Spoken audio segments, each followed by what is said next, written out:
Meno Warriors. Today I'm talking about the top 2 supplements that you can take for menopause related joint pain. If you've noticed new stiffness, new creaky knees, pain in your hips, your fingers, your wrists, your elbows, these 2 supplements have been scientifically studied. They've been proven to significantly improve not only the health of your cartilage, but also to reduce inflammation, swelling, and pain in your joints.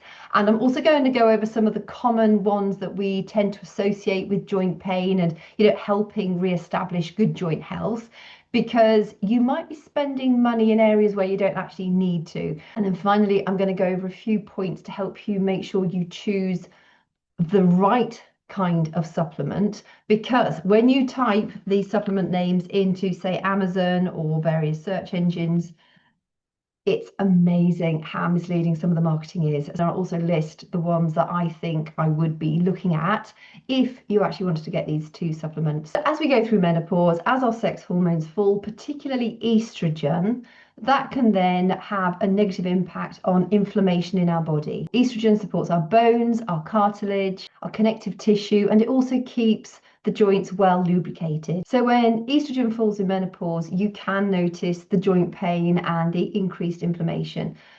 I did an experiment a little while back because I found that when I was getting out of bed, I was honestly felt like I was walking like the Tin Man without any oil. And during that experiment, I cut out all caffeine and I added in a vitamin E supplement with the 4 tocopherols and the 4 tocotrienols.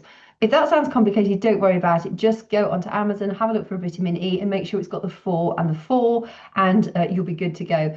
I found that by doing that over about 3 months, my joint pain vanished and it never really came back again, not like that.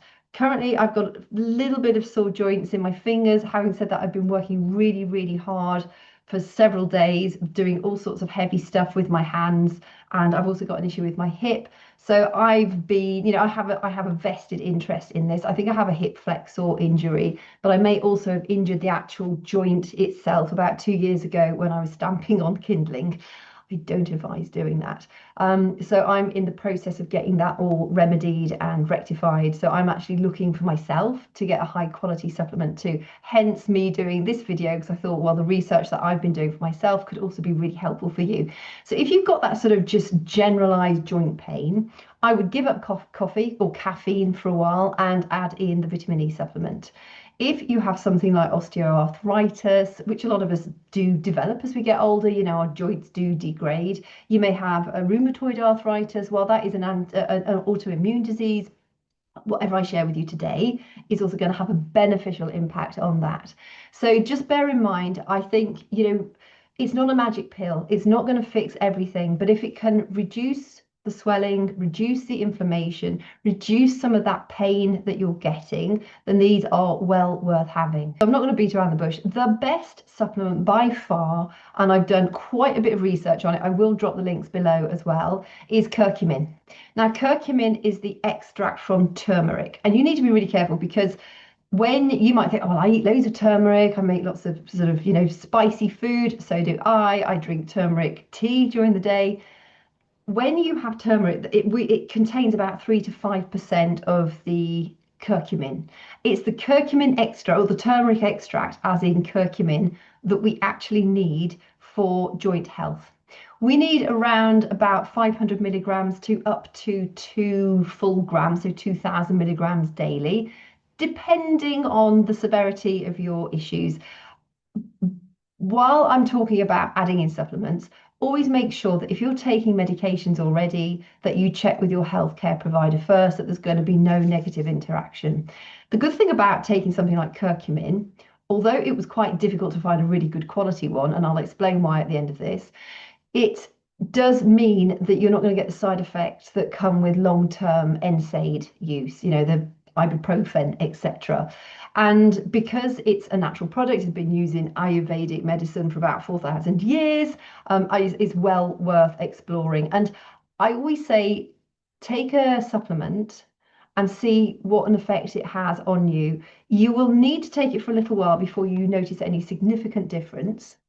However, I do think it's well worth taking if you are struggling with joint pain. I'm going to get myself some. I'm actually ordering it today. I'm quite excited about it, so I can, save you a lot of time because I've been literally trawling the internet for information on the best type of supplement that we can get. The extra benefit with curcumin is it can improve your gut health. It's really good for your gut health and also your mental health. So, not only is it going to do your joints, it's going to support very many symptoms that you may be experiencing through menopause, such as the low mood, the irritability, the slower digestion. Our digestion definitely slows down as our estrogen levels fall. By helping promote healthy gut, it's going to have a very wide-ranging positive impact on you as a human being going through the menopause. When you're looking at getting a curcumin extract, make sure it's combined with black pepper extract because that helps the absorption in the body.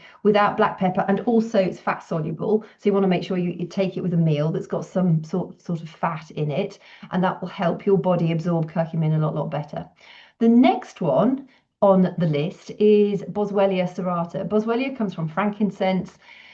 We give it to our horses, our pets, our aging pets for their joints, have done for ages. It's really great for digestive health as well. When we took on our new puppy, she came with all sorts of horrible complications with her tummy, and she was a little rescue pup. She'd been removed from her mum at about 5 weeks old, and she was in a very sorry state. So we stuck her straight away onto Boswellia serrata. Like I say, all the pets have it.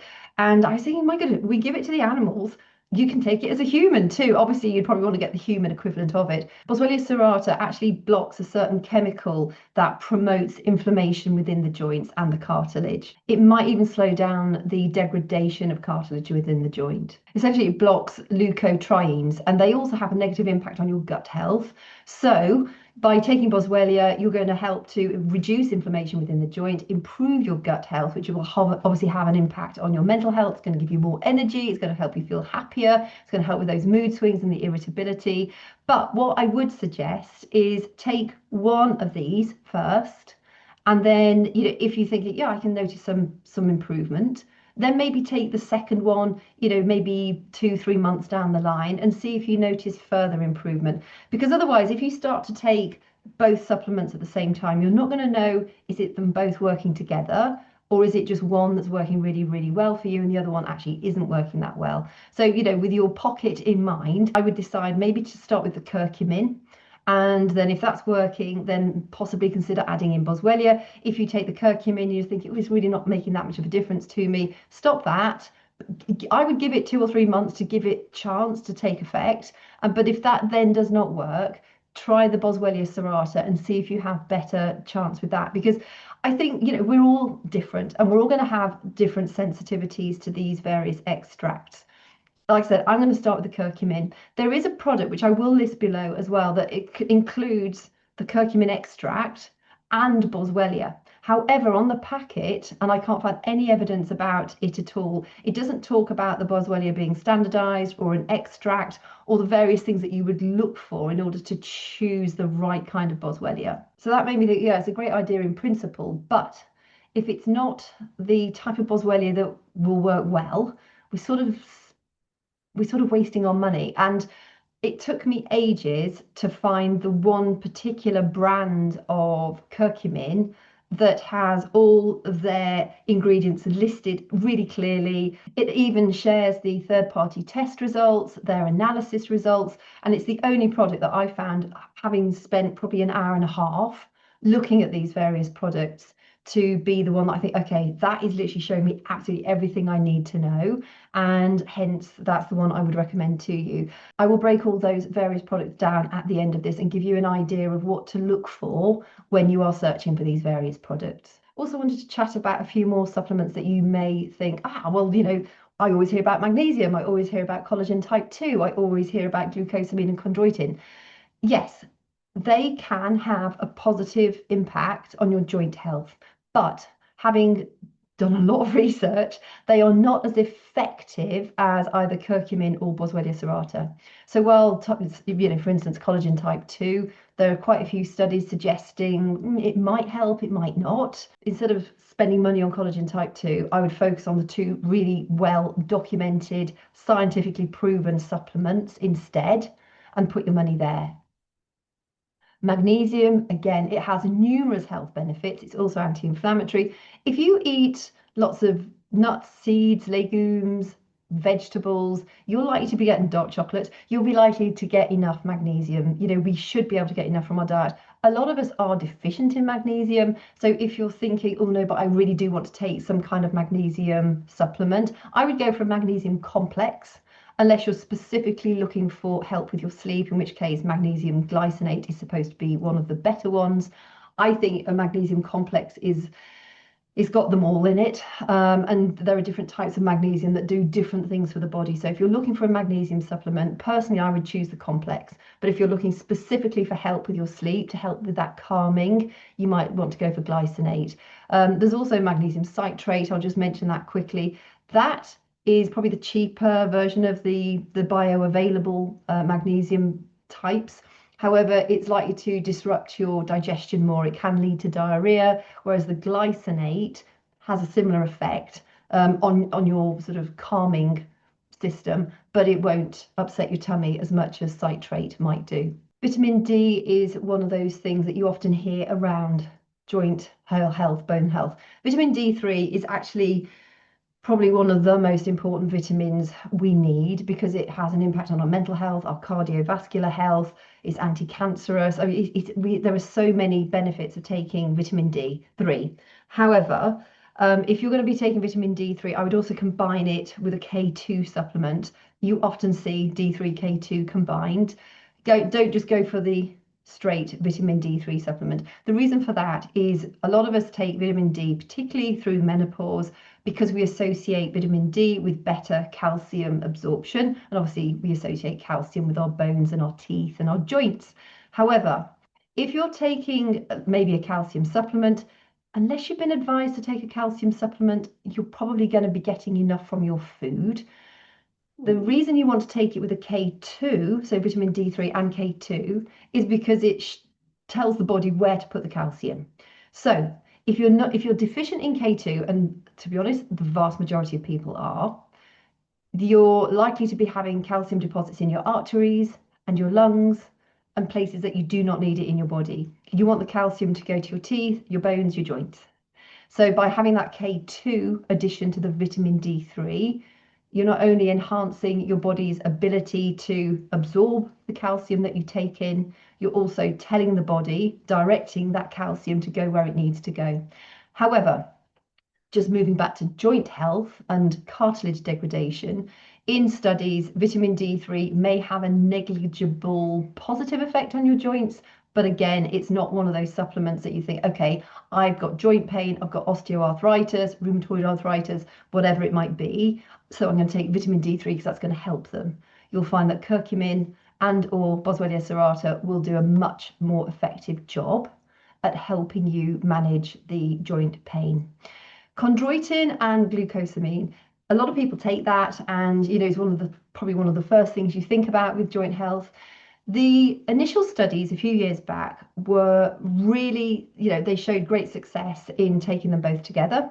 However, both those studies were all financed by the people who make or who were selling the glucosamine and the chondroitin. So then, a lot of people lost trust in those studies or those products and thought, well, maybe it's a bit iffy. Through clinical trials, they have been proven to help a little bit, so that if you're taking them and you find that they help, definitely continue taking them. But again, if you're thinking, okay, I've got this joint pain, what supplement should I take? I would go with the curcumin and or the Boswellia serrata. There's been extensive research done, and it is not as effective as the curcumin or the Boswellia. So just bear that in mind. If you love it and you want to keep taking it and you think it has a great effect on you, keep taking it. Again, you may hear people talk about omega-3s. Yes, they are anti-inflammatory, and most of us are a little bit deficient in omega-3s unless we eat, probably fatty fish 2 or 3 times a week, and we might be eating a wide range of nuts and seeds, etc. But they, again, these studies are showing that they may have a small impact on your joint health because of their anti-inflammatory properties. But again, nothing like curcumin and Boswellia serrata. So there's nothing wrong with omega-3s in and of themselves. But if you're taking them to help you with your joint health, you're probably not going to get the result that you might expect to get from the omega-3s. Also, just important to note, lifestyle factors play a massive role in your joint health. So keep your muscles strong, strength training, low impact. You want to be as anti-inflammatory as you can be. So maybe do reduce your caffeine or cut out your caffeine, reduce your alcohol or cut out your alcohol, reduce sugary foods, reduce your ultra processed foods, because all of those are inflammatory. Sugar in and of itself, I was listening to a lady the other day and she was diagnosed with terminal cancer, 8 months prior to her being given the absolute all clear. And what she did was cut out all sugars and she went into complete remission. I mean, how incredible is that? I know it probably is not something that will work for absolutely everyone, but she was one of the many people, one of those many stories that you hear of people who've been given the death sentence through cancer, and they literally go completely cold turkey on anything with sugar, focus on more high fiber foods, lots of vegetables, high quality organic meat. In fact, I don't actually think she ate meat. I think she was a vegetarian. I don't think she'd gone vegan. I think she turned vegetarian, and it worked for her. And she's alive many, many years later. So an anti-inflammatory lifestyle is really going to benefit you on so many levels, plus obviously your joints. And if you're in that situation where your joints are just so inflamed, you can't really do strength training, there's probably parts of your body where you're able to do a little bit. So, if you've got pain in your hips and your knees, try movement in your upper body. Even if you just use resistance loops or bands, it's still pulling on the bones. It's still helping to generate activity within those joints that are healthy.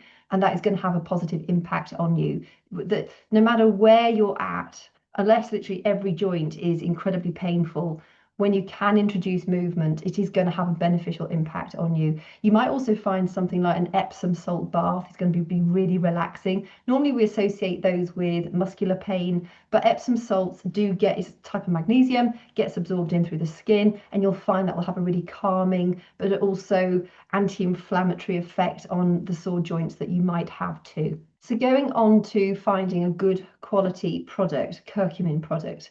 I was first looking on Amazon because I thought, well, yeah, it's an easy marketplace to have a look at. A lot of the products are marketing themselves as turmeric curcumin with black pepper. So you're thinking, oh, okay, for like £9, I can buy 3 months worth of the curcumin that I need. But then as soon as you start to look at the label and you dig a little bit deeper, even though it might say it's high strength on the front of the packet. So for instance, I was looking at one that had 1,260 milligrams of turmeric. That means you might only be getting between 25 and 60 milligrams of curcumin. Well, the daily recommended dose for the amount of curcumin that you want is around 500 milligrams to 2,000 milligrams. So that supplement, while it had loads and loads of positive reviews, probably paid for, was a complete waste of money, because essentially you're just buying the same turmeric that you're getting from the supermarket. Curcumin extract is a concentrated supplement that's standardized to contain a set or a certain amount of curcumin, which is normally around the 95% mark. And that's what most of the research studies use. However, the food marketing labels will also abuse this. So you will see some labels that say 95% curcumin, but it doesn't actually give you 95% of what? It's implying that it's got the right amount of curcumin for you, but in actual fact, it's significantly less than you need on a daily basis. I found a high strength turmeric curcumin supplement. I'm just going to look at my notes because otherwise I might get the data wrong. But it said with black pepper for better absorption. It said on the label, high strength turmeric containing 95% curcumin, the main bioactive compound found within turmeric. So my thoughts were, if that's 1,500 milligrams of turmeric curcumin with 90% curcumin, what actually does that mean? And when you break it down, if the label says turmeric containing 95% curcumin, then we need to check, is that turmeric extract standardized 90 to 95% curcuminoids? So what we're looking for, which is good. Or is it turmeric root powder that naturally contains curcumin? Because then that would mean that it's only got about 2 to 5% of the actual standardized curcumin that we want. So you can see how misleading these various labels are. In the best case scenario, it would mean that 1500 milligrams of turmeric extract, standardized to 95% curcuminoids, would mean we're getting 1,425 milligrams of curcumin, of actual curcumin, which would be a strong dose. However, if it was 1500 milligrams of turmeric powder, so the whole root, not the extract, that would give us around 30 to 75 milligrams of curcumin, which is like way below the daily dose that we would want. So it's really difficult to understand, are we getting a really great extract, or are we getting something that's being marketed as this great extract, but in actual fact, it doesn't really contain what we want. So I'm really glad that I had so much difficulty doing this and learning about how to understand those labels, because we're all faced with this same problem. So how to tell which one you need? The ingredients list should say something like turmeric extract, standardized to 95% curcuminoids, and then maybe some, whatever that serving might be, 1500 milligrams, 500 milligrams, 2000 milligrams. If it just says turmeric powder or turmeric 95% curcumin without the actual word extract, that's usually a red flag. So a lot of supplements will use the curcumin 95% to mislead you, unless it specifies extract standardized to 95% curcuminoids in some way, shape, or form. Leave it back on the shelf, or do not put it in your basket. So for the next one that I found, that also includes the Boswellia serrata in it, which I actually thought was a really great idea. The label says curcumin 95%, which essentially would give you 500 milligrams of your curcumin extract. The Boswellia serrata was 490 milligrams, and Bioperine, which is your black pepper extract, 10 milligrams. But it didn't then expressly say what kind of Boswellia serrata was it. It doesn't say extract at all, or standardized, or anything along those lines. So again, you're not entirely sure whether you're getting the good Boswellia serrata or not. So with that one, it could be good. The amounts on it seem to be pretty good. It recommends to take 2 capsules daily, which would then break down to the right amount. So the label says curcumin 95%, 500 milligrams per serving. So if that's 2 capsules a day, you can either take just one and have 500 milligrams, which is good enough to get good results, or you can take the 2 and then you've got 1000 milligrams of the curcumin that you need. Normally for Boswellia serrata, it does say on this packet to take 2 a day, but you only need around the sort of like 490, 500 milligrams per day. So per serving, this says it contains 490 milligrams. So you'd probably only want 1 maybe of these a day rather than 2, unless it specifies standardized to boswellic acids specifically, then you're not entirely sure what you're getting. There is a brand called Meriva or Meriva. I'll list it again below. Meriva offers a smaller curcuminoid dose, but it's much more easily absorbed by the body by around about 2,900%, apparently.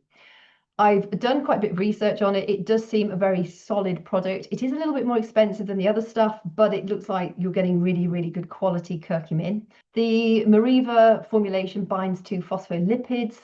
It is fat soluble, so it just has a much better absorption into the body. And you might think, well, shall I just pay a little bit less and get a decent curcumin extract and just take the black pepper supplement with it, rather than worrying about the Meriva with the phospholipids?